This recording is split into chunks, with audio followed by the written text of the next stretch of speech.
at the 2022 Volkswagen Tiguan, and to my left we have the 21. Its sole purpose today is just to show you the visual differences because 22 has been refreshed. So it looks a lot stronger, but it does have the same powertrain as last year. It's equipped with a 2-liter turbo engine producing 184 horsepower and 221 pound-feet of torque.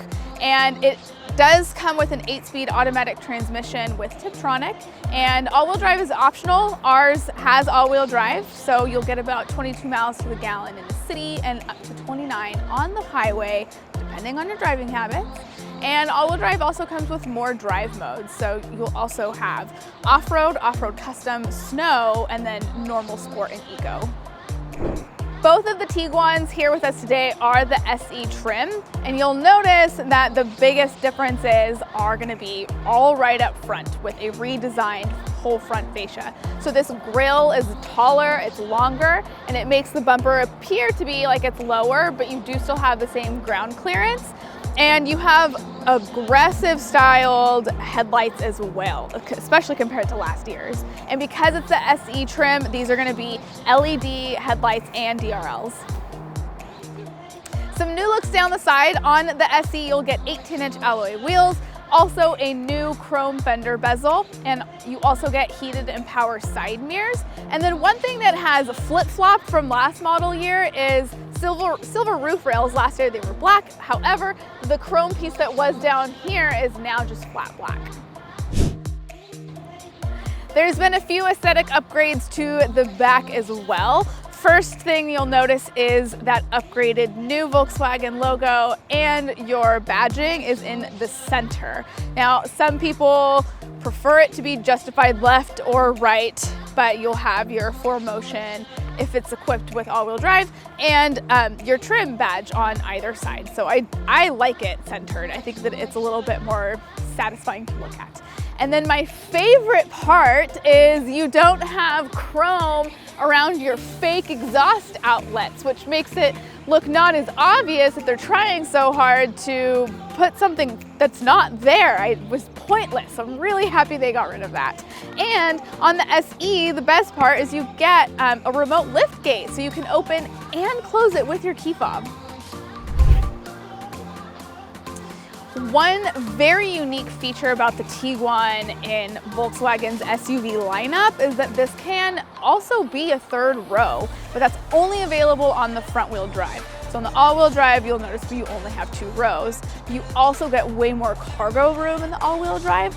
Behind the second row, which you can easily flip down with a switch here on the side, you'll get up to 73 cubic feet of space. And then behind the second row, it's 37 cubic feet of space. You do have a 12-volt power source and an LED light here on the side. And I love that this is just Velcroed down, so you can easily take this out to clean it, vacuum it, whatever you need to do. But also really handy is they provided a home for your cargo cover. So that way you don't, like if you don't want to use it, you're not taking it out and leaving it in your house or in your garage. It has a home. For only being one step up from the base trim, the SE is very well equipped even in the second row. So down here you do have a 12-volt power source. You also have one USB-C charging port right there. And you have your armrest with cup holders here, as well as cup holders right in your door. New for 2022, all trim levels come equipped with heated seats and a digital gauge cluster, which you can switch between 3 different views. So you can see miles per hour, your RPMs, or this other digital menu, which will also allow you to shift through and change and adjust your safety settings. One big thing to mention here that's a huge selling point for the SE trim is that the buttons on your steering wheel are still buttons. On the trims above this one, these will change to haptic touch. And a lot of people have noticed that if you're driving, you might not even notice if your thumbs touch those buttons. You're just gonna start switching stuff around and not even know it. So having an actual button is not only more satisfying to, that way you don't have to like look down and make sure that you're like touching the right thing, but you're not gonna accidentally just hit a button, and if you do, you'll know. You also have a faux leather wrapped steering wheel and faux leather seats in the SE trim. They also have removed all of the knobs from your climate control, so now everything is just by touch. So you can either slide or tap to adjust your temperature and your fan speed there. Again, a lot of criticism from people that prefer to have the knobs. I know I sure do. You do still have your knobs up here for your infotainment system. And so I've owned a Volkswagen for a long time, and this is one really nitpicky thing that kind of drives me crazy, but the power button moves with your volume, and I wish that it would just stay centered and in the right direction all of the time. It's just a little OCD thing.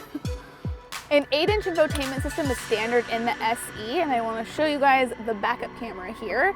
So nice colors, a little bit fuzzy, not that this needs to be extreme HD and 4K, because you can still clearly see what's going on. And you do have your steering guides as well. Wireless connectivity and charging are standard on the SE. You also have a 12-volt power source, 2 USB-C data ports, and of course a push to start button, and you also get remote start from your key fob. There are multiple ways to adjust your safety settings in the Tiguan as well. You can either use your digital cockpit or you can use your infotainment system through this image. So the things highlight when your finger gets close. So you have adaptive cruise control and front collision assist. You can also adjust your blind spot monitoring there as well. Or you can just go to your settings and check off the boxes and further adjust your brightness there. And tells you a little bit about how those features are used. That's a wrap on the 2022 Tiguan. If you guys have any further questions, you can drop those in the comments below. And a huge shout out to Capital Volkswagen and DGDG for giving us these two cars to show you.